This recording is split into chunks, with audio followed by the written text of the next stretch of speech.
কেন্দ্ৰীয় চৰকাৰে ইলন মাস্কৰ স্যাটেলাইট ইণ্টাৰনেট সেৱা প্ৰদানকাৰী ষ্টাৰলিংকক ভাৰতত ব্যৱহাৰ কৰাৰ অনুজ্ঞাপত্ৰ প্ৰদান কৰিছে।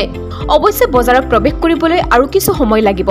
এনে পৰিস্থিতিত মুকেশ আম্বানীয়ে ৰিলায়েন্স জিঅ'ই ষ্টাৰলিংকৰ সৈতে প্ৰতিদ্বন্দ্বিতা কৰাৰ নতুন পৰিকল্পনা কৰিছে। জিঅ'ই বজাৰত মুকলি কৰিছে এক নতুন সামগ্ৰী।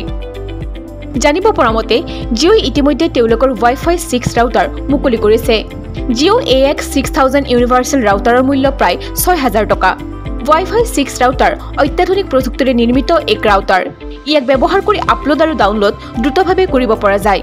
ইয়াৰ বাহিৰেও এই ৰাউটাৰটো আন ৰাউটাৰতকৈ বহুত বেছি শক্তিশালী। ষ্টাৰলিংকৰ দ্ৰুত ইণ্টাৰনেট সেৱাক পৰাস্ত কৰিবলৈ জিঅ'ই মুকলি কৰিছে এই নতুন ৰাউটাৰ।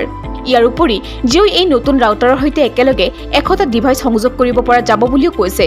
জিঅ'ৰ দাবী, প্ৰতিজন ব্যৱহাৰকাৰীয়ে এই ৰাউটাৰৰ জৰিয়তে বহু ডাটা ডাউনলোড কৰিব পাৰিব আৰু গতিৰ ক্ষেত্ৰত কোনোৱে সমস্যাৰ সন্মুখীন নহয়।